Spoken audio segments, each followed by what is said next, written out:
just a bloke in a bar. What is up, ladies and gentlemen? Welcome to Packer Up Boys, brought to you by my man, Luke Camilleri. That is right, LDC_01. Give him a follow. Right now, if you're following him, I think he's got all of these different giveaways. Like literally, if you're following him, you go into the draw to win a BT50 yourself. He's provided a Mazda BT50 for the Bloke Club. If you join the Bloke Club at www.bloke.club, you automatically go on the draw. But make sure you go and follow Luke Camilleri. He's a gun. He got my car. Matter of fact, this is how much of a gun he is. My day has been terrible. So shit. So I'm driving on the way to the radio. And then in the last second, I see on the highway this like half a brick. I try to miss it. I don't hit half the brick. Some tradie, idiot tradie, has gone, yeah, stuff it. I'll leave half a brick on the highway. My tyre gets punctured. I pull over into the BP. I don't have time to take care of it. So I friggin' get an Uber all the way to the radio station, go do the radio, go back out there. And I went to change the tyre myself.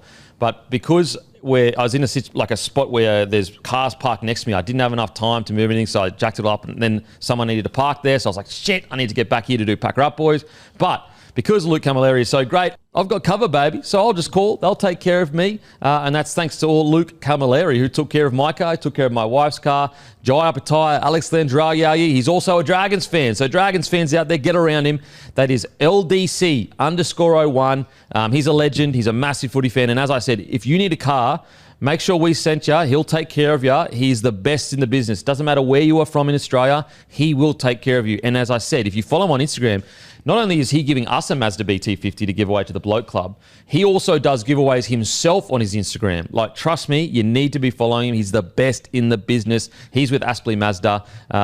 But the great door is back. The full crew is back. Yes. How you been, bruz? Been too long. Mazda, how good. Now, I know it's Packer Up Boys, but I feel like there is a little bit to unpack there. Just confirming that you have before changed a tyre. It's not out of your wheelhouse. Just want to confirm for all the listeners. Absolutely know how to, mate. Okay, don't come with that. You unplug the subwoofer. It's got an 80K car, 80K tyre, brought it out, jacked it up, and I'm sitting there, and then this car, like the car park's full of the BP, and I'm like, bro, please, can you just let me do this? Had it jacked all the way up. And then I was like, listen, I don't own. This is a public space. I need to get back to the Packer Up Boys anyway. So like, stuff it. So I jacked it all the way back down, put it back in the thingo, and I just said, stuff it. You know what? I'll get someone to come out and sort us out. But yes, I do know how to change a car. Change a car tyre. It's the worst nightmare, the old tyre pop. Second to running out of petrol, which I have done but like, see, times. Running out of petrol, self-inflicted. Self-inflicted, can't feel sorry for you. True. But like, just some dickhead tradie going, yeah, stuff it. You know what? I'll ruin someone else's day because I couldn't be bothered going back and picking up a friggin' brick. I will say though, when I was a bit younger, I was a bit too nervous to change a tyre. I'm not gonna sit here and pretend that I was always super confident with it. Like for example, when I was like, would have been like, you know, let's say 18 to 22 or whatever, because I didn't grow up with a real hands-on, like, learn how to use tools and that. Were you a tools man? I'm definitely so don't be judging over there, mate. Don't be judging over there. But what actually gave me confidence, I'm just be straight up, was when I did my trade. That gave me confidence to use, even though, like, so let's say my car broke down before I went to go my trade. I knew how to do it. I just was too nervous that like people would laugh at me and I did it wrong or whatever.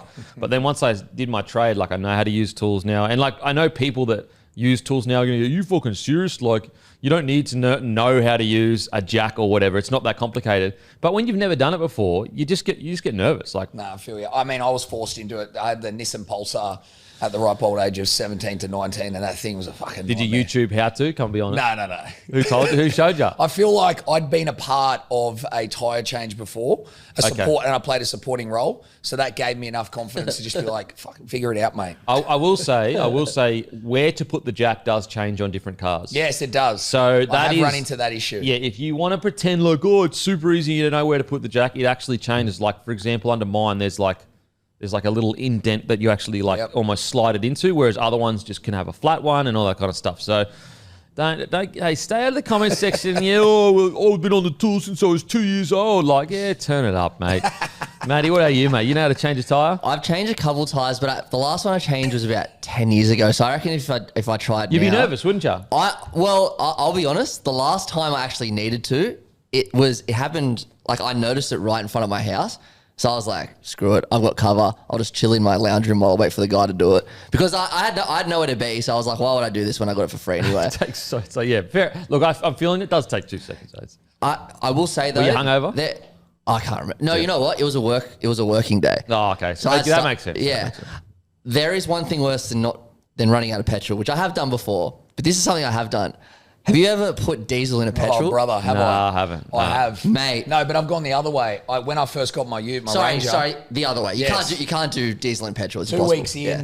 went to the servo, had a 2-hour drive. I had to be somewhere, same thing. Bang, autopilot, filled it up with unleaded. I was like, So I had to get someone out to empty it out. And then, mate, that was a nightmare. Mate, when I worked for New South Wales Rugby League, we used to do the Hooks for Homeless things with Freddie, and they bought these brand new $60,000 Utes. And I was driving the van.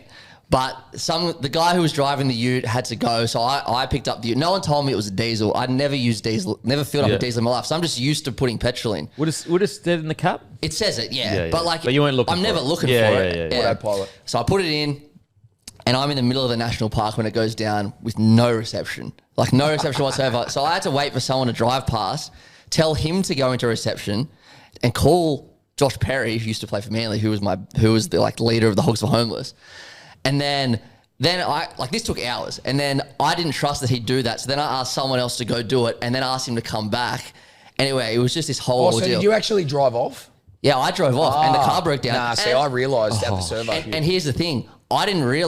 This whole time, I didn't realise. I just thought the car broke down. And then when Josh Perry finally came. They're trying to work out what's going wrong. Yeah. And they're like, what the hell? Exactly. And then when Josh finally came, he was like, did you fill up with diesel? And I said, nah, I'm not an idiot. And he's like, No, I'm not an idiot. it's a Would diesel car. Would you be surprised if I said that I've done it more than once? Well, That's tough. That's rough. I tell you what's really, really funny timing. I went to the footy last night. We'll get into the footy, but I got a call from Courtney, who is a rev head, by the way. Used to have he's just loves cars. She did it yesterday in No way. my car. It used to be your car because it's a diesel. It's a diesel, yeah. And so it's currently in the mechanic as we speak. It was a free car, so who gives a shit? Yeah, well, As in, I gave it to Matty for free, so Yeah, who that was very cares? nice. But, Do you ever think like that? Do you ever think like that? Let's say 100%. you won some money or something, you're like, fuck it, I'll spend. I didn't have it anyway. yeah, So- I always think like that. But luckily, so she drove off, but she realised while she was in the tunnel, and then she pulled over, got it towed. So I think it's fine. But it's funny that it happened literally yesterday. That's my go-to. One of my crazy. go-to coping mechanisms. yeah, I wouldn't have had it anyway. Yeah. It's all Write good. it off. How weird is it though that men have this weird thing of you're not a man if you can't use tools or if you can't change a tire? It's like where did that come from? You know what I mean? We're all guilty of it. As in we're all guilty of feeling insecure that you don't know how to, I don't know, when you're 18, change a tire or whatever. But it's just all it is literally just an upbringing. It's there's a bunch of stuff that, a person that went to uni and didn't get on the tools or whatever would know that it's strange how that's been it is a thing that we all just hold against each other. Yeah, and I agree. it's changed quite a bit. What has changed the most between generations, I think, is when I was growing up, if you didn't go out and get on the beers with the boys, on your 18th or your 21st or whatever, you're getting hammered. The generation now are like that. They almost see you as a bit of a weirdo, like going out and getting hammered. Why would you do that? It's totally changed. Totally changed. I will say some of those life skills, I wouldn't have minded being exposed to it just as, I don't know, part of the process. Yeah, for sure. For know sure. what I mean? And just being handy around the house. You can do this. And as I said, I didn't, so I would have been 27, 28 when I did my electrical apprenticeship. And mate, I wouldn't have been able to tell you how to use half the stuff so when I first rocked up to the job site, I was atrocious because I didn't know any of what the tools were. Even stuff at home, I just didn't do it. Even though you could probably work it out. I was just the one thing that a trade taught me is things are actually put together quite, what's the word? It's almost like they're put together a bit like a puzzle. It's not as dramatic to undo things. Whereas when I was growing up, I always be like, oh man, if I try to take a screw out of a shelf, it'll just completely fall apart. And how do you put it all together? Whereas when you go on these sites, they're these huge sites. All it is puzzles being screwed together with of course it is a lot of different metal screws and a lot of different, all the different stuff. But it's not as complex as you make it out to be. 100%. I mean, I think at like a young age, 18, 19, you're a footy player. So you consider yourself manly. Yeah. And then you buy your first piece of IKEA furniture and you're just humbled. No, what's it doing? And you're just What's a piece it doing? of shit. I will say cable ties, they are keeping together 70% of the world's minds. Mate, cable ties do everything. Everything. But did you play a hand in putting together the first bar in your apartment?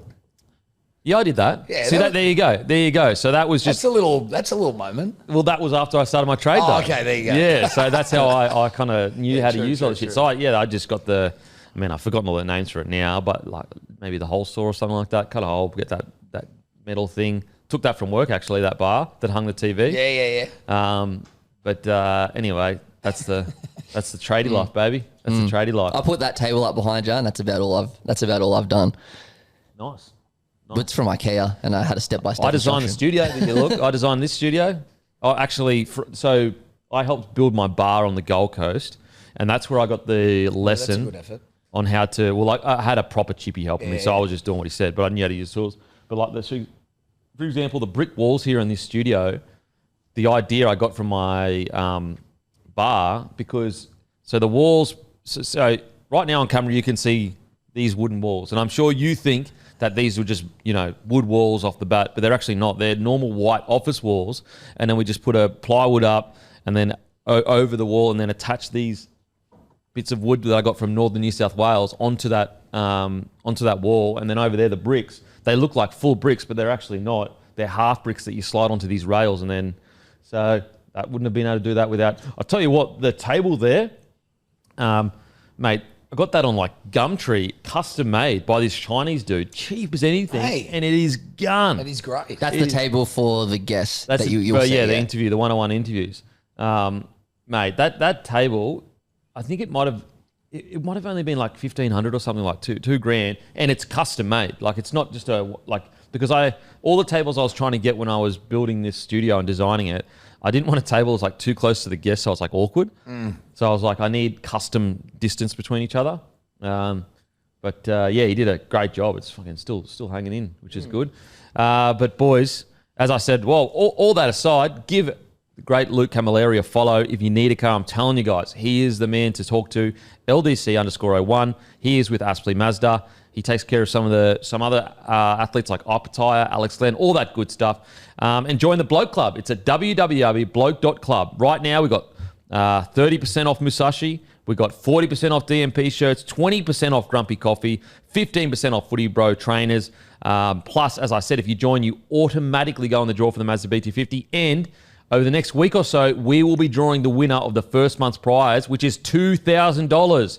So don't miss that cutoff. The cutoff will happen soon. I think it's Monday is the cutoff. Well, yeah, so the first month. So if you want to go in the draw for free, there is no strings attached, guys, to win $2,000 cash. It takes you 2 seconds to join the Bloke Club. And what's good is every month we give away $2,000 cash.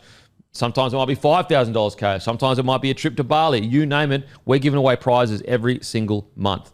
But boys, last night, let's just get straight into it because I know there's a bunch of Rabbitohs fans that'll be frothing at the bit.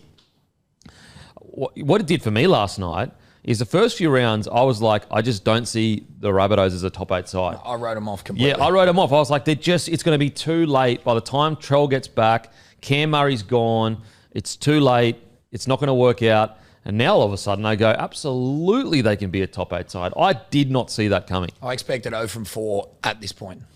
And now they're what? 3 from 4? 3 from 4. 3 from 4. It Crazy. is like, think about all the chatter that was going around before the season started about when all those injuries happened. Like Rabbitohs fans were sitting there going, we're done. Like we're done. I was thinking about 2026. Yeah.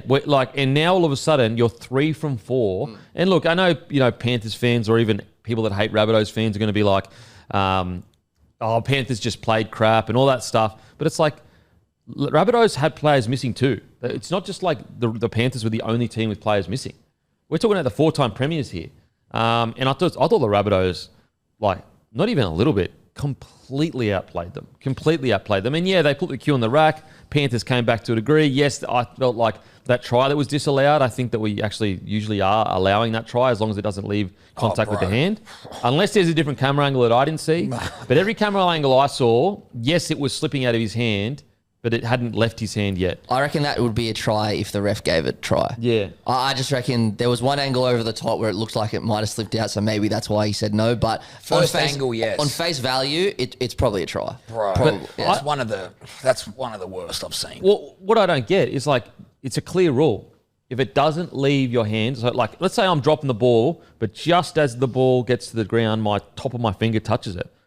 By the rule book, that's a try. The second camera angle to me was almost unanimous. Like, and throwing it in the bucket of downward pressure, like, I couldn't believe that got disallowed. So yes, that sucks. However, like Rabbitohs was still deserve won to it. win even if that comes off. I just can't believe they didn't give that. I was Well, surprised. and the thing that really, because I'm not 100% on it. Like I think at face value, try, but because he said no try, that's why I'm a bit like, well, what's the bunker supposed to do? He was right there too. But the thing that's annoyed me about it is that 2 weeks ago, the exact same thing happened with Jason Saab, and they gave that one. That's what I mean. So there's no consistency. That's what I mean. I think that like if we're going to be consistent, you got to Yeah. go try. As well as, so was it the Rabbitohs that held back a Panthers player, and it was just a penalty? Oh, yeah.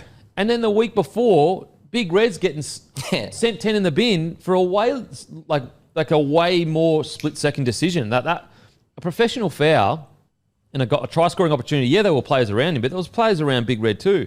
And so that's where, we actually, know what, we've got to stop because that's the reps. But I'd say that's where friends get frustrated. It's the lack of consistency. If Big Red is 10 in the bin, surely that's 10 in the bin. I was happy with the sin bin last week, and I would have been fine yesterday as Anyway, well. so it is what it is. Anyway, let's focus on the positives. Positive is this. The Rabbitohs were absolutely outstanding. And Cody Walker just showed, like I felt sorry for the young half for the Panthers. Tolau. Because he had such a good trial, but he just got targeted. He just got targeted, unfortunately. And Cody Walker just said, Keon, see that young fella? Just go at him all day long and just tore him apart. Yeah, I actually I just had this gut feeling. 2 reasons. One was Trent. I don't feel like naturally halfback, but I actually put a little sneaky on of South to win and Kalamatanga to score. Yeah, Oh, I just well had done. a feeling, with Mate, Kalamatanga. I'm going to be honest. I thought South was going to get pumped. Yeah. And so I'm putting my hand up. I got it so wrong. But I thought they were going to towel up. And I've also, I don't know what the statistics behind this, but there's always that little thing in me when people play the Storm. Not only is it kind of like your grand final, but teams just the next week, they're just not the same. Because Panthers put everything into that. Yeah, 100%. 100%. We're all talking about how good Panthers were last week, and we were dogging the Storm, saying that they should have won by more. What I was the most surprised at, though, was the dominance they had through the middle. That was so Isaiah Yeo still played, Leota still played, Lindsay Smith still played. Their forward pack was still, I know Sorensen went off early, but they started relatively full strength. I'm trying to, is there anyone that I'm missing from their forward pack? I mean, like Martin was there, Papali'i was there. That's what I mean. That's what surprised me the most. Like, it wasn't the fact that they scored on Talau, because even a normal half that's played 10 years can get spotted up and isolated. I was surprised that the young forwards from the Rabbitohs just play out through them. And that was all the chat pre-game that the forwards have to do a number if they're going to compete for South. But they did. They must have got a rev up. It would have been their full focus, I reckon. I did not expect South to win that way. Okay. That first half was just crazy. Well, down, here's a good example. So, and Wayne used to always do this with us. He'd get the opposition team and he'd put it next to us, and he'd be like, "Are they that much better than you, man for man?" Blah blah blah. But check this out. So this is the starting forward pack for the Rabbitohs: Kepi, Mamazelis, Mawali. Did Marley come off the bench? So Mawali came off the bench, and Totola started. Totola started. Yep. So you've got Kepi, Totola, Mamazelis, Keon, Jairo, Tallis, Duncan versus Leota, Mitch Kenny, Lindsay Smith, Scott Sorensen, Liam Martin, Isaiah Yeo. Yeah, the points are going to Penrith. Not even by resounding points. Like, when you go back to this on paper, and this is me giving the Rabbitohs a rap, Kepi, in and out of first grade. He's at the moment, you could argue he's a fringe first grader starter at least. He looked great. But he looked great. And his potential is absolutely he should be starting. Mamazelis, absolutely fringy. He's just starting his career. Then you had Totola, who's been injured for forever. Keon, top tier. Jairo, top tier. And then Tallis Duncan, who's essentially still in his start of his career. I think that's the second game he's ever started. Who was it? Is that the 13? Yeah. Mate, he played He's great. a beast, eh? He's a gun. Yeah. Against his defence. And I'll say it again, against Leota, Kenny, Lindsay Smith, Scott Sorensen, Liam Martin, Isaiah Yeo. And Isaiah Papali'i is on the bench with Liam Henry, Luke Gardner, and Schneider. So except for Mitch Kenny, they're all internationals, right? Pretty much. And like Mitch Kenny, he's a 4-time premiership winning guy. And so that's what's the most impressive thing is not that Cody Walker had the ball on the string, because we know that. We've seen that a million times. When he's on, he's on. It's not that Keon was able to isolate a rookie. It was that Penrith Panthers pack got dominated. And I didn't think they played that bad, the Penrith pack. The pack is just the errors. Holy. Obviously, he just does his thing, but Lindsay Smith was still a standout for me. I thought Lindsay Smith was bloody awesome in the second half. Lindsay Smith, you guys would know better than me if this is common, but I haven't seen it as consistent. The way he gets the ball, I would have seen it like 5 times in the game, gets to the line just before turns and pops it, and then he creates that overlap on the outside. Like, he's doing that so consistently. I think it's so underrated. Yeah. And it creates the space on the outside. I don't know. I just don't see that many props doing that, but geez, it's effective. He's quite a unique style of player, isn't he? Like, he's got his own brand of front row. Like, he's not just an up and down guy. Nah. Like, he's not just going, yep, I'm just hitting lines, getting in behind the... And I reckon he's a bit of a protege byproduct that kind of got a bit of yo about him. Yep, in that respect. Yeah, like that, because they work quite a lot together in tandems. And then you look at these backs, like for the Penrith Panthers, the amount of meters they got, like 175, 232, 211, 165, compared to the Rabbitohs, which was, Johnston only got 56, 140, 107. Ravalawa did well with the ball in hand at least, and Jai Gray was good. So, yeah, bloody What's good. your take on the Latrell Gray situation? Look, I've always been at the end of the day, Latrell at his best, you just chuck him in full, and you would nearly sacrifice anyone. Yep. However, is there a way where we can still get Latrell doing what he does best and Gray as well? And I think it is. Latrell defends at centre and Jai Gray kick returns and defends at fullback. And so coming out of their own end, like Latrell usually isn't involved coming out of their own end. He is saving his energy to put on try assists and line break assists. So why not have him defend at centre, have Jai Gray returning the ball, and then as soon as you get across that halfway line, boom, he kicks into the fullback. Jai Gray goes out to either the wing or the centre, and then you still get all of Latrell's incredible ball making. I reckon you could. I mean, when I made my debut, I defended at fullback, and then in attacking ball, Darius would go back to fullback. I would go to the wing. Really? Yeah. And so Wayne has done it before. I mean, Hodjo went back to fullback. Kay went to the edge. Because you can't really move White out of, like, I like the young 5'8". Well, you just chuck him, like when Jai Gray, so when Humphrey's at 7, you keep him for sure. But what you do is as soon as you cross that halfway line, or if you start the set over the halfway line, Jai Gray just goes out to the edge. And because obviously Latrell looks, I've seen him, so fit. seen him with Timmy Zoo on the sideline, and like he does look like a beast. But my thing is still, I was still skeptical. Like, should he just be in the centres? It's great that Latrell's fit and a great fullback, but not if he plays 10 games. Yeah. You know what I mean? But it's hard. It's a good problem to have. I didn't think South would have these sort of problems. It's mental. I will say, if you want Latrell on the field and no soft tissue injuries, you want him running less Ks. How do you get him running less Ks? You put him in centre so you're not doing any of the kick returns, you're not covering across the back. And so I just reckon a roaming centre role for Trell is almost perfect, because you got this Ferrari that just injects himself when he wants to. Now, don't get me wrong, Latrell could come back, and like people think Latrell hasn't played well when he hasn't been injured. Bro, he's got essentially the most line break assists per game and most try assists for any fullback in the game, outside of maybe Scotty Drinkwater, maybe. So like, to suggest he hasn't been an attacking beast even when he's played recently, Latrell is just not true. was on another level last year. I know he only played 8 or 9 games, whatever it was, but every time he played for South, he was like utterly, utterly amazing. And the only reason people don't think it is because A, he was injured so often, and B, because South was so shit.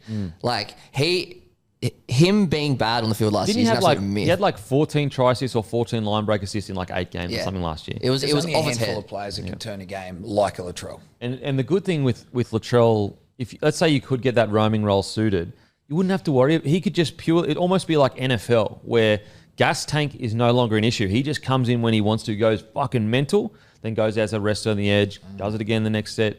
Because the problem is if you take Jai Gray out of that side, you're a really different footy side. You lose 200 metres a game pretty much. I think if you're going to try this, now's the perfect, because Trell's coming back next week against the Roosters. Campbell Graham's still out, and Alex Johnson's now hurt his shoulder. So there's room to do it at the moment. And reason too, you could say, listen, we're just so short on outside backs, we need to put Trell there. Exactly, yeah. So I can't wait to see what Wayne does. Now, Wayne's been pretty strong. He's been like, nah, he's going to go back to fullback, which, look, at the end of the day, this isn't the first time a young gun, has been put back into reserve grade after a superstar has come into the side. Like, it happens all the time. So it's relatively normal. But if you can find a way to slip them both in the side, like him with Jai Gray, I'd like to see it. Well, I think at worst case, he'll be 14, surely. Surely he's not getting dropped. Surely. I think there's just more. like, where do you bring him on? Yeah, that's for Wayne to 14 figure out. is so vital these days. It can't just sit on the bench and like maybe play, maybe not play. It's part of a game plan. I look at South, and I was thinking this last night because I remember something you said in the preseason. We were actually talking about the Dragons. And you were kind of talking about that Flanagan effect of can't write them off, and I just sit there going, it's Wayne. Yeah, like there's no other. That's the thing with Wayne. This is what I was thinking yesterday when it was 28-0 at half time. You're just like, what the hell's going on? Round 1 and round 2, South were behind the whole game. It was against average opposition, and they somehow found a way to win. They wouldn't have won either of those games last year, right? Against the Panthers last night, Penrith were terrible in the first half. Like, they were shocking, right? And a Wayne Bennett team's always going to take advantage of that.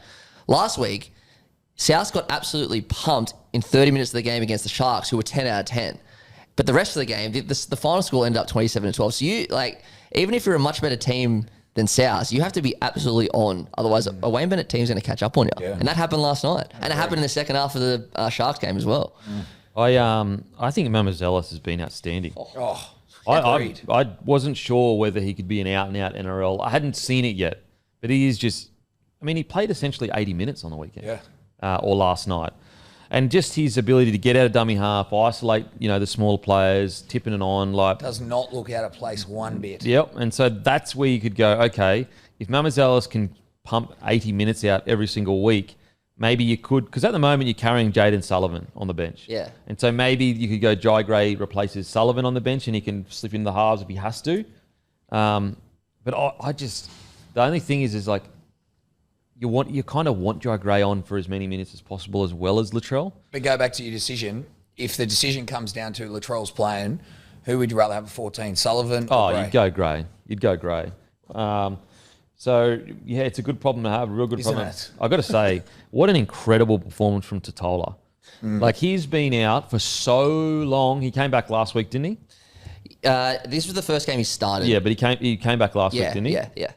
And so, for him to be out as long as he was and then start against the Penrith Panthers pack, in 27 minutes, he's a beast. He ran 12 times and had 134 metres, 44 post contact, 14 tackles, only 1 miss. In 27 minutes. Sorry, he's played every game this year. So 4 games. But it was the first game he started. He started. Moved him into starting. Like, to be able to do that, first game starting, you're 3. So before this week, he was 3 games back and he probably played 20 minutes each game, maybe 20, 30 minutes each game. To come out and play the way he did against the Penrith Panthers pack is phenomenal. Unbelievable. It's just so good. So it's great signs for the Rabbitohs. And now all of a sudden, full strength. I know it's almost Devo now that Cam Murray's not a part of this side, because you're like, fuck, imagine what they could have done with Cam Murray in this forward pack. Like, all of a sudden, if Cam Murray was here, this forward pack turns into you can barely get into it. And it's almost, if that was the case, it's almost not too early to start talking about South as like some sort of at least contender. Yeah. Sure. I mean, I think, did I have them top 4 this year or maybe top 6? We did our predictions before they got injured. Yeah, no, was it top 6 or top 4? I think it was top 4. Really? Maybe? I think it might have been top 6, but still. Top 6, it was definitely everyone had them the biggest improvers from last year at least. So look, great performance. Cody Walker, geez, he's so crafty. They run that same play every single time down the left edge, and no matter what, it works. Yeah, and don't reinvent the wheel. It's just just keep simple. going.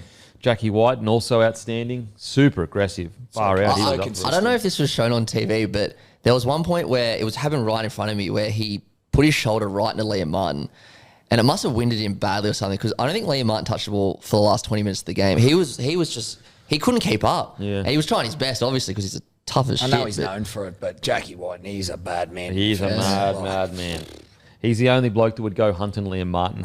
Yeah, literally. Oh, man. I spoke about this with the Dragons game as well, but the key to South is just complete high.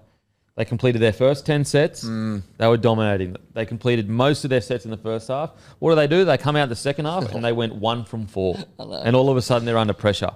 Like, It is so obvious what they need to do to win matches. It is literally just complete high and you will win the match. Yeah, the blueprint's there. And I feel like that does reflect as like they are a bit of a confidence team. And a team that's completing is a team that has Cody Walker with his hands on the ball consistently. Absolutely. So absolutely outstanding. And I just want to give you a quick another up to Mama Zealous. Both those tries, just have the confidence to get out of dummy half. Like, you know, it's been quite a while since, like, Cookie's a bloody good number 9, but he's more of that running 9 or just get it off the deck and get it to his halves. It's actually been quite a while since the Rabbitohs had a crafty 9. Now, I'm not suggesting Mamazelis is at Cookie's peak or anywhere near it just yet, but he's a different type of player to Cookie, and that might take a little bit of pressure off Cody Walker. His ability to get out of dummy half, isolate people on the line like he did. It's just good to see. I actually felt myself noticing him in defence as well. Yeah. Rock solid. Yeah, so you look at him and like, yeah, okay, if there's one area of his game you could look at is like, you know, as a smaller 9, he is going to be spotted up. Yep, he's probably going to miss 4 to 5 tackles a game, but, you know, you're just going to have to cop that as, like, even Api Coruscant still misses 4 or 5 tackles a game. That's just normal. You're going to have to accept that and hope the players around him help him out. On to the Panthers. Quick stat, just before we move on. 23 completions in the first half of South to 6 to Panthers. Oh, that's unheard of. Panthers. So un-Panthers-like. Like, the amount of times they were pushing the pass, I was like, what am I watching? Like, what? And I know people go, oh, they had injuries, but it's like, injuries don't make you try and flick past it out your own end. And that's right. Like, unfortunately, Dane Laurie, like, this is... A game like this is what stops Dane Laurie from being a regular first grader. Like, throwing silly passes, dropping bombs cold, like, just off the... He is such a bloody good player. Like, he still ran for 200 metres. Like, he's such a good player. Electric. He just needs to get this stuff out of his game because, unfortunately, like, if you're Ivan, you know, can you trust that he's going to have, you know, 3 or 4 games in a row without errors like this? Like, some of the decisions he made last night were just like... That's not what Penrith are about. Like, throwing little tip-ons over the top of heads that go out. Like, and I think that would be the most frustrating thing for Ivan is, like, I'm sure he could cop errors here or there. Like, no one's perfect, but it's playing un-Penrith-like that I think would frustrate Ivan Cleary. Going, that's not how we play. Why coming out of our own end? Why are we trying to spread it and beat them on an edge? Like, we've never won a premiership like that. Yeah. And so I think that would frustrate him. So Laurie, I know he'll bounce back. He's a bloody good player, but he just, those bombs at fullback, you got to swallow them up. Oh, and I just think the reflection is a little sit down and go, hey, let's look at Dylan Edwards. And you probably arguably have a skill set that Dylan Edwards doesn't have. Yeah, but better ball I know plan, what I'm getting out of Dylan Edwards every week. Yeah. And those things that you may have tried or think that are important or you need to do, he's never thinking about or never does. So little reflection to take some of those things in his game, look at and reference it to Dylan Edwards. If, as you said, if he can bring that into his game, he's a fucking gun player. He's a gun. He still ran for 200 metres. Like, I mean, I'd just be sitting him down and going, listen, erase that from your memory. Yep. But if you're going to be a Penrith fullback, you just need to do your job, really. Matter of fact, if you're going to be a Penrith player, just heaps of hit-ups, catch the ball, and just get to where we need to get to points on the field. And it is a mindset shift. You're not a consistent first grader. You may believe and put on a pedestal that you need big moments, you need all these plays. Like, they will come. Yeah. But what I really need from you is just consistency. Yeah, I don't need 3 tries from you. I just need you to get through your work, and then, you know, we have the system that can sort that out. And we saw that towards the end of the game. So, I mean, as I said, I'm such a fan of Dane Laurie. I think he's such a battler. I love his journey that he left Penrith. He had that brilliant year at the Tigers. Then he just got left just out in the cold for no reason from the Tigers. Goes back to Penrith, finds his way back relatively regularly in the side. And so he's a bloody good player. He just cannot afford to have games like that, especially at Penrith. Like, other clubs are a bit more forgiving in, like, errors because that's the style of footy they play. But I think Penrith... Talau the 7, it's just one of those situations where, unfortunately, you came up against a very wily veteran in Cody Walker and also Wayne Bennett that had a game plan to target you. Just got to go back to the drawing board, hit that reset button, and let's get back out there and get confident again. Because, like, he not only did he have, was getting isolated in defence, but he had that drop ball, kick out in the full. And so it's just one of those games where everything went wrong. Just reset button, go back to the basics, get to your kick, make your tackles, and we can build the game back from there. And it's unfortunate, bro, but, like, that early in the game drop ball is never going to do good things for your confidence. Like, regardless of whether you can shake it off or not, it's like... Yeah. So...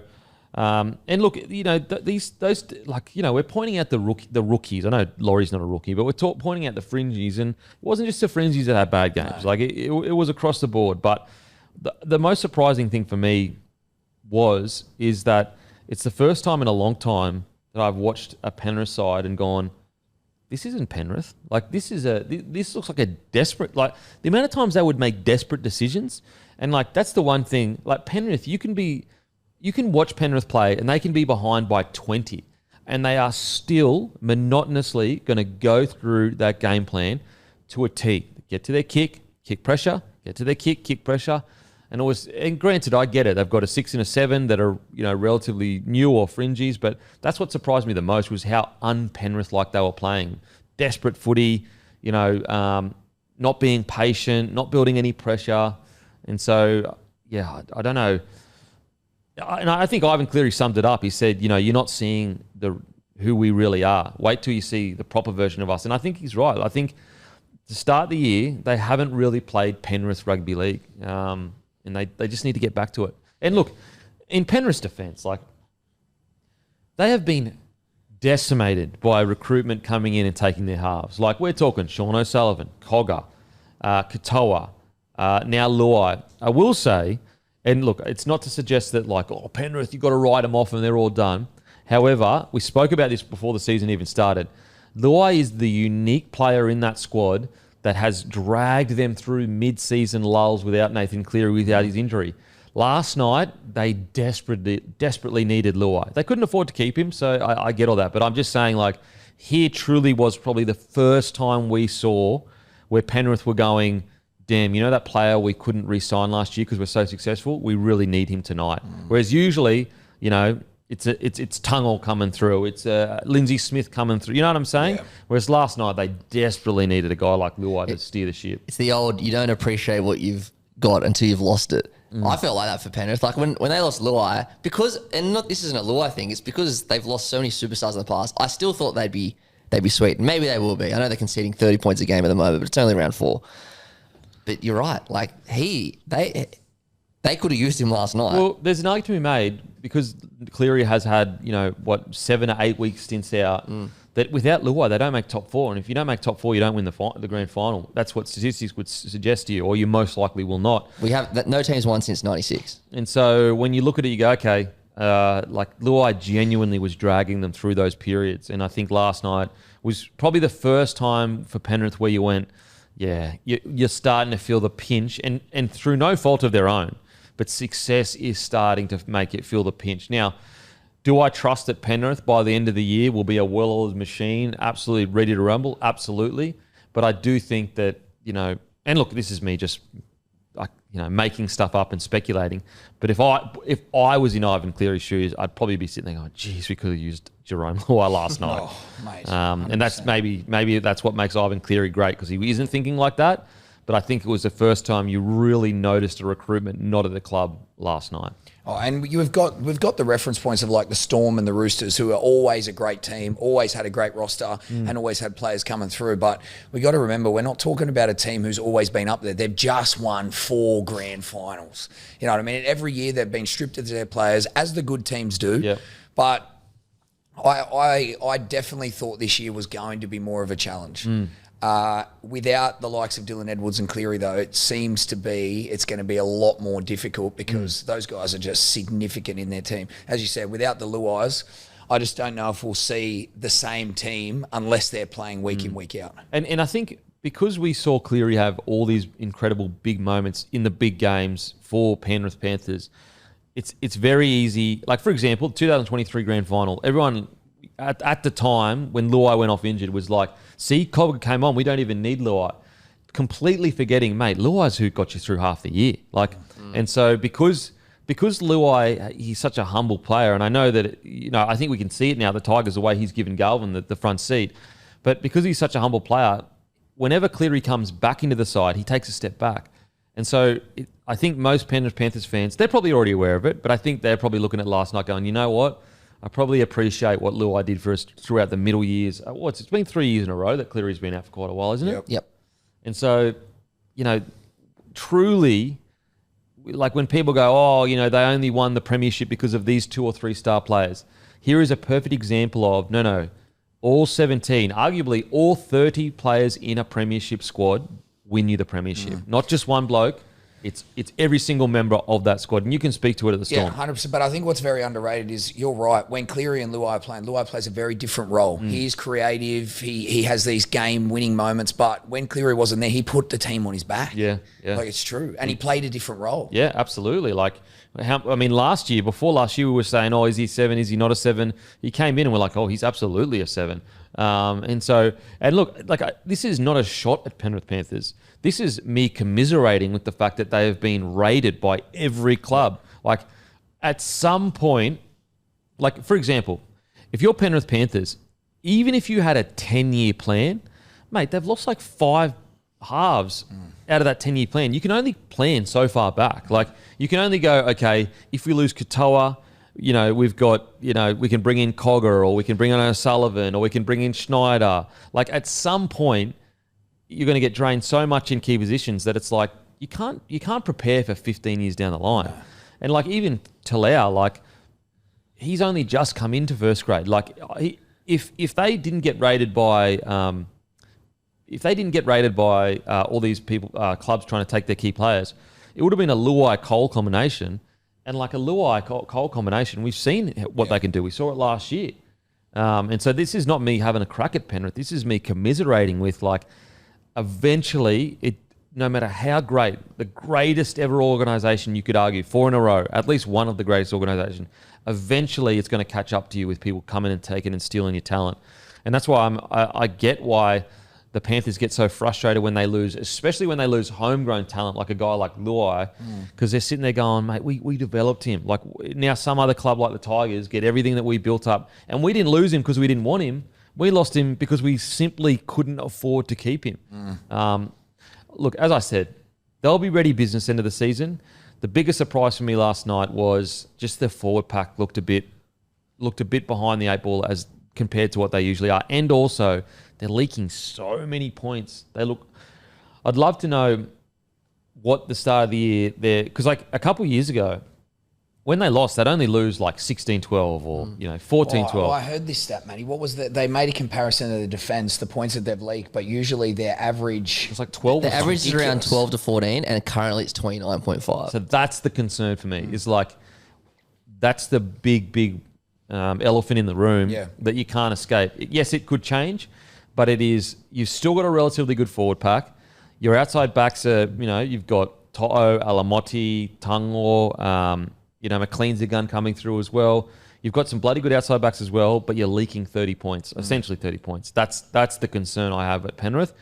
However, I have absolute faith that they'll turn it around. Yeah, and reading between the lines of Ivan's demeanour, I also feel like there is an acceptance that maybe we don't have the same level of depth. Yep. And at the end of the day, what would you like to see improve? Regardless of the team, we still play the Penrith way. But I think there is an acceptance that, like, if we don't have our full squad and team, you're not really going to see the Penrith that everyone knows. Yeah, and as I said, they've been like, they lost Taruva, they lost Burton, they lost Critter, they lost Kickout, they lost Coruscant. Like, they have been absolutely gutted. And so you could understand why maybe it's going to take... You got to remember as well, like, a lot of these guys that are coming into this side, like, it might take half a year for them to get the system in first grade. So as I said, I do think we saw the first time since they started their premiership run of like, ooh, that recruitment we lost, we're really missing him right now. And it's Luai. And look, we predicted this before the season started. And I tell you what, I think most Penrith fans, they know how important Luai was to them. They really do. I think it's probably the wider audience that, because he's so polarising, they look for reasons to like Agreed. to denigrate what he did. But he's been great for the Panthers. They'll bounce back though. Just going back, so I just went to 2021. It's actually happened every year they won the comp where Cleary's missed 4 or 5 weeks and then Luai's carried him. So it's happened every single premiership. Yeah, okay. So not the points at the start of the year, more Luai, like every single time they've won the premiership, Cleary has missed at least 4 or 5 weeks throughout the year. Yeah, in a row. In a row. So, and Luai has been there every single time. So, like, they'll work it out. But again, it's just like when you think about the halves they've lost, they brought Cogger, turned him into a gun. He's gone. They brought in O'Sullivan, turned him into a gun. He's gone. Katoa, they developed from a very young age. He's gone. There's other guys as well that landed at the Dolphins that were fringies that from the Penrith Panthers. So it's just it sucks for Penrith right now. I think most Penrith fans are confident though that they'll turn around by mid-year. I think so. Sure. I'd be surprised. Yeah. The real worry is that Cleary needs to play most of the year. I think for them to make the top 4, because if he doesn't, I think that we've seen. They're probably not ready to fill that Luai depth hole yet.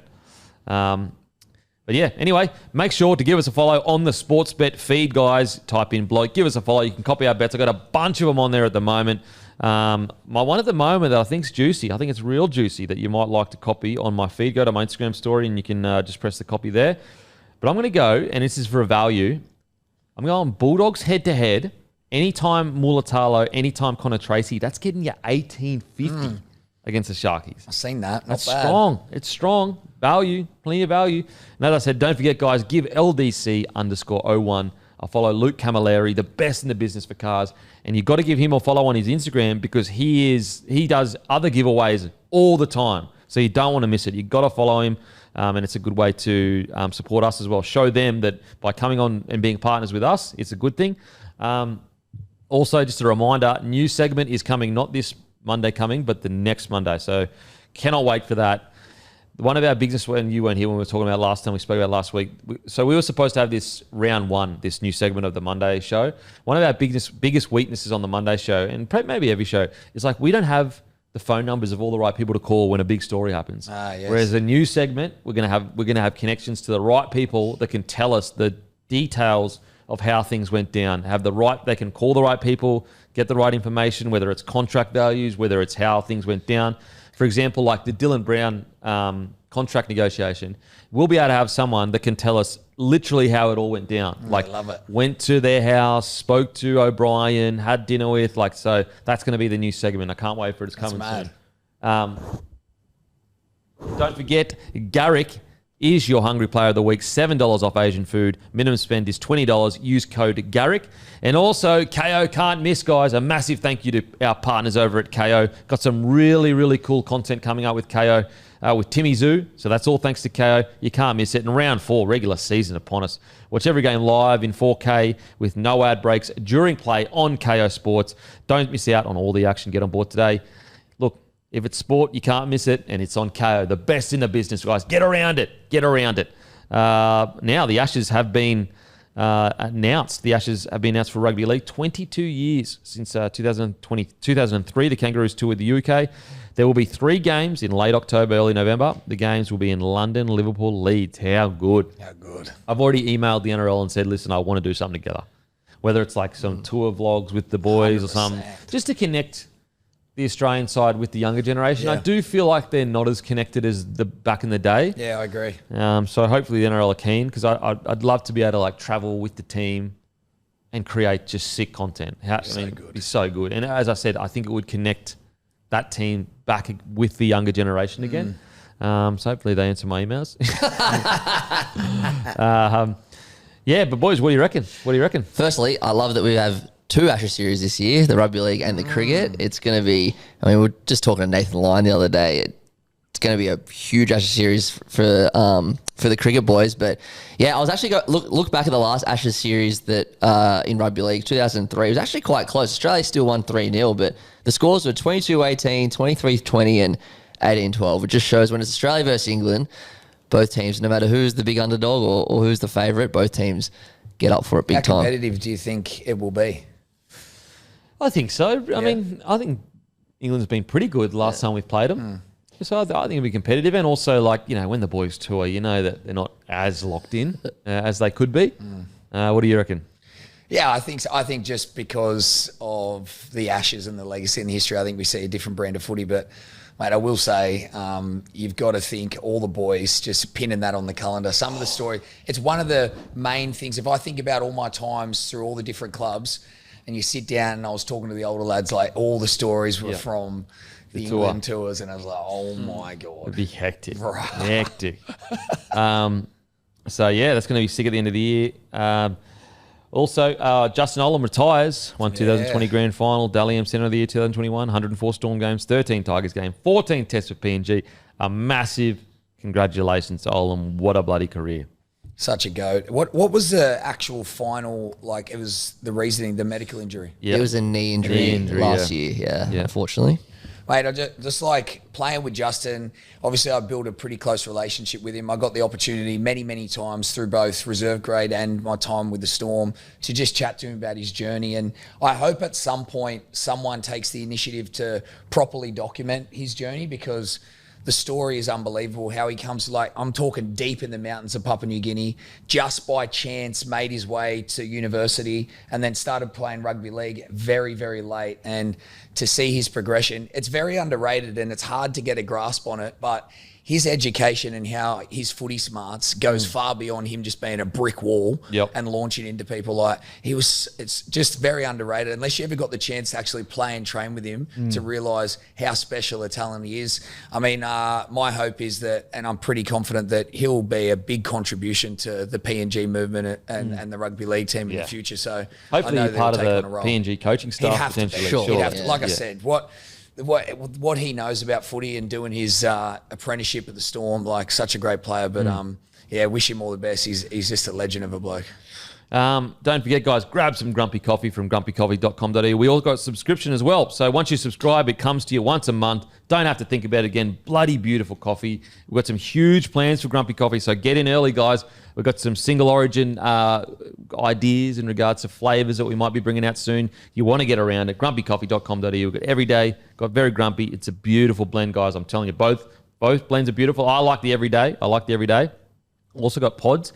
Give it a try, guys. It's absolutely beautiful. And also use code DMP for 10% off your good day. Pair it with a subscription. You get 20% off. Go to begoodhealth.com.au. I use a multivitamin literally every single day, guys. Get around it. All right, it's time for an algo check, boys. What's going on with the algorithm, mate? Oh, the algo check. Jeez. I don't know.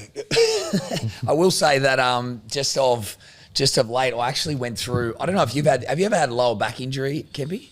No, not really. I had tight lower back, but yeah. I went down the rabbit hole of just trying to find any and every intervention. I had my first sciatica pain, bro. I can't explain to you. I've always had a bad lower back my whole career, but bro, I was down and out. No way, mate. When did you do it? Unbelievable. Probably like 4 weeks ago. Had like the referral pain, the shooting pain down the leg. All like the way to the calves and that? Yeah, my foot's still a bit numb. Wow. And mate, I was just like trying to find anything and everything. I'm very grateful that I still have access to like an NRL doctor and all this stuff. But mate, it was the first time since I've retired that it put things into perspective of like, geez, I'm just grateful that I had access to the right people. One night I went to hospital to get some painkillers. I was no way. I was I got video footage of me crawling into the car. Like I was down and out.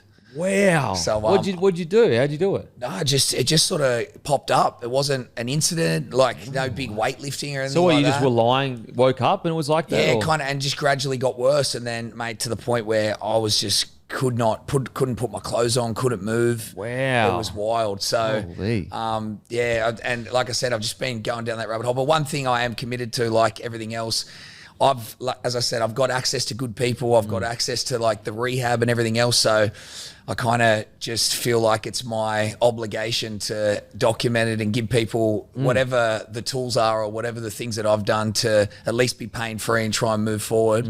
But mate, that was a fucking hell of a journey. Wow, Jeez. And I know so many people suffer with it and like, live in pain and struggle and that. So mate, if you have lower back pain, follow along because I'll be sure to just make sure that everyone gets at least the access of the rehab and everything else that I did. But yeah, that's not to put a dour note on the algorithm. No, mate, we can get more dour if you want. Don't worry about that. I was speaking about me getting bullied in high school the other day, so don't worry about that shit.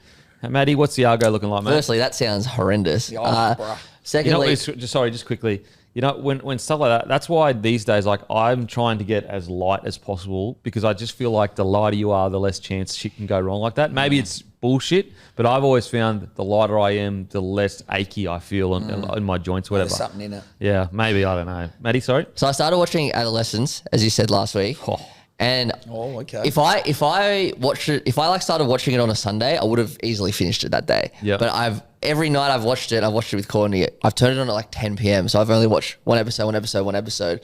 But I foolishly, because I'm so interested, like I reckon, I don't know if you agree, I'm probably more interested in just how they've done it, like the whole one camera thing. So I was like Googling stuff, but then like I haven't finished it. So now whenever something pops up, I like have to quickly scroll away. So like my algorithm at the moment, my algorithm, we spoke about last week, so I'm going to do it. My algorithm at the moment is actually Sopranos. I've found a group of people who also love it, and we just share like funny memes and videos from it.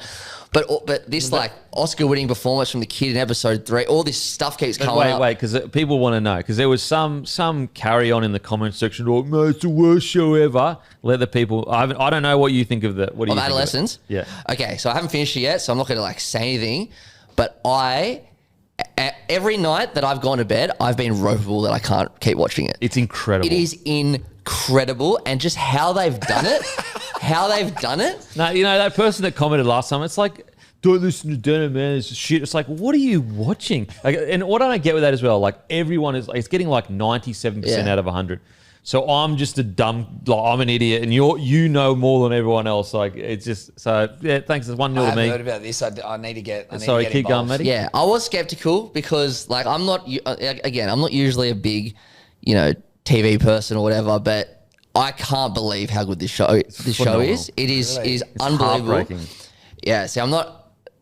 You're not spoiling anything by calling it heartbreaking. Okay. Trust me. Well, storyline aside, just that performance from the kid. He's never acted before. Which I've since found out. Yeah. How it all happens in one take, and I know they had to do it a few times, but like, oh my god! Like again, the storyline for me comes almost second because I'm just watching this in admiration. What about the drone shot? Yeah, and I didn't realize it was a drone until. What do you think happened?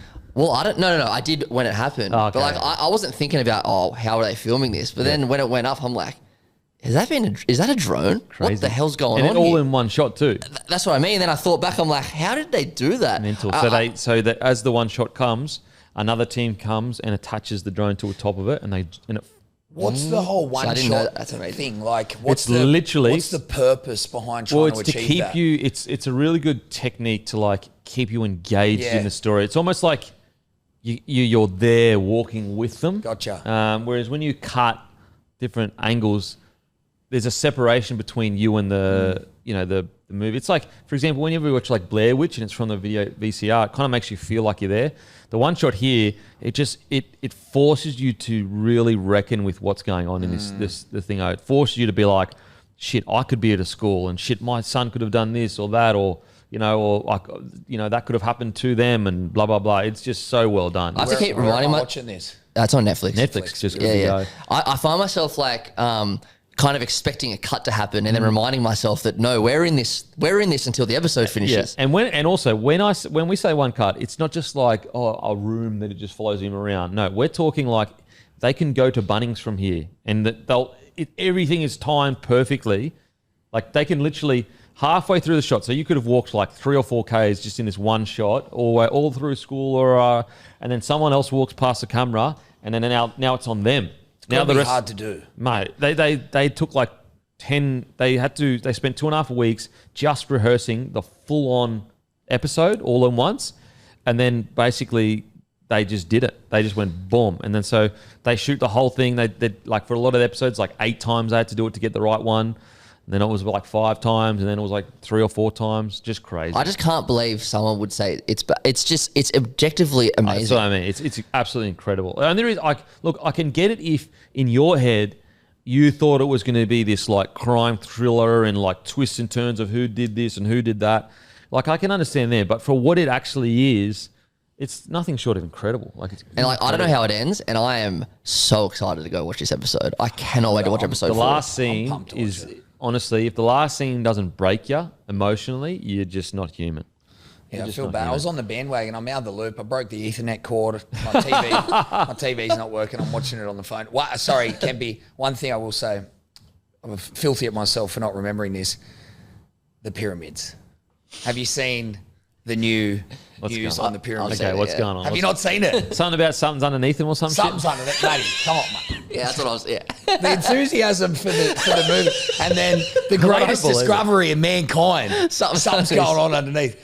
We're talking lost civilization. But bruh, it's crazy. What are we talking? Walk me through it, So mate. firstly, Matty, help me out here. I need a bit of technical assistance. But there's some new technology where they've been able to finally see what's underneath Like the pyramids. red laser or some Yes. shit like that. It actually was that. Now, there's these pillars, which are the electrical coils, and now it's starting to unravel what these pyramids actually could be. And then eventually, obviously, the rabbit hole is lost civilization, all this stuff. But what's mate, actually underneath, though? What has been found underneath? So firstly, we're talking, I think like 500 meters down, you've got these large pillars that are underneath the pyramid. Now this makes sense for all of the stuff that we thought about, the mathematics and what the pyramids are made out of, the electrical current. But these are pillars that have these electrical coils. So what does it mean? What was it for? Is a little bit unknown. But then 2 kilometers underneath that, it still goes down. So they're yet to discover it, but the theories that are starting to roll out. So finally, we're just getting some juice of Hang on a like sec. what this So could be. there's electrical coils have been discovered underneath the pyramids. Yes. And it goes far beyond like, how did they get the stones there? How did they move them from here? Now it's like a whole nother beast. Okay, I need electrical coils. Well, Yeah. so before electricity existed, Yes. there has been. There has to have been, this is my opinion, and I've said that I believe in dragons, so this isn't weird. There has to have been a civilization before us that were far more advanced. I'm not saying aliens, I'm not saying any of that, but like... But they are talking hidden cities when they come to mate, this pyramid thing. You can't deny that. Like, Okay, let's look. there's so much We're going to more. go. Okay, scientists on a mission to prove a vast city sits more than 4,000 feet below Egypt's Giza pyramids. Probably got that wrong. Have released a new analysis that says proves the findings to be true. Last week, the team in Italy presented bombshell research that claimed to have discovered multi-thousand-foot tall wells and chambers under the Khafre pyramid. If true, it would turn Egyptian and human history on its head. Though independent experts have said the discovery is completely wrong and lacked any scientific basis, researchers said they determined a confidence level well above 85% that the structures identified beneath the Pyramid of Khafre, as well as those beneath pyramids in Giza Plateau, exist. The wells and chambers were identified by sending high-frequency electromagnetic waves into the subsurface, and the way signals bounced back allowed researchers to map structures beneath the pyramid. The team used a specialized algorithm to process the data and create the images that showed what looked like wells with spiral formations leading to enormous chambers. They cross-checked the structures with known architectural forms, specifically those accessible to us today, such as Pozzo di San Patrizio in Italy. Nicole Sisoli, the project spokesperson, shared with Daily Mail. So I'm just going to have a look at map structures beneath. I'm going to have a look at that. Okay. Right, it's wild. Look, this is my prediction. I think there's lots of different moving parts in the world with the access to information these days, but I think we're going to get to a point in the next 3 to 5 years where what if history becomes a bit of a lie and an unknown? Then it's like you have to question everything. If history's not real... Could then they not be like holes dug into the ground and then filled in or something like that? that low? How? Well, they took 1,000 years to do it. Do it 2,100 feet. How long is that? So how long is feet? It's always already been mind-blowing that they even were able to move these large structures and rocks. But now we're talking about tunnels 2Ks down. That's insane. 4,000 feet. It's about 700. 700 meters. Yeah. 640. 640. Look, very interesting stuff, mate. It doesn't say electrical coils, though. It doesn't say that. Is that that Daily might Mail. There we go. I'm not getting more information. be- You're going deeper. You're going way Yeah. deeper than Daily Mail. Some random video on Instagram, though, that'll get me going. Okay, I'm just trying to do some more. Okay. Okay, so there's not really much more to the. I'll Okay. send you a few videos. Hopefully, I flood your algorithm. Okay. However, Professor Conyers suggested that it is conceivable that small structures such as shafts and chambers may exist beneath the pyramids, have been there before the pyramids were built because the site was special to ancient people.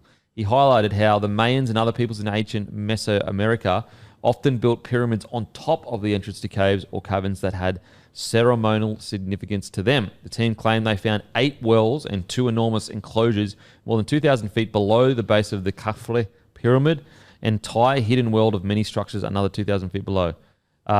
Quote, this is from Professor Conyers, I am skeptical of the deeper claims. If their algorithms can do what they say, I cannot comment on those, then perhaps this will hold up. A well or tunnel is what I would expect under the pyramids. See, if it's a well, that would make sense because you're going to get water to you. Like if you're living in the pyramid or staying, wouldn't you want to, and there's water underneath, wouldn't you want to be able to bring water up potentially? I just think it's obviously all unknown. We've always wondered what this is, but I just think it's cool that there's more beneath the story of just trying to figure out how these large structures or large rocks got into place and the theories around how they moved them on, trees and all this stuff. But I think there's something way deeper, which I'm all here for. Oh no, this is not good, mate. However, Dr. Zahi Hawass, Egypt's former Minister of Antiquities, told The National the claim of using radar inside the pyramid is false and the techniques employed are neither scientifically approved or validated. The team said while they have the utmost respect for Egyptologists for their findings are based on the team that discovered everything have the utmost respect for Egyptologists. Their findings are based on objective measurements obtained through advanced radar signaling process.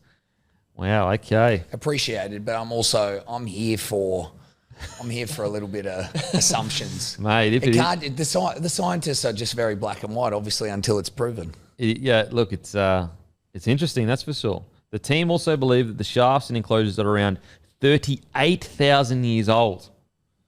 The pyramids were that's weird.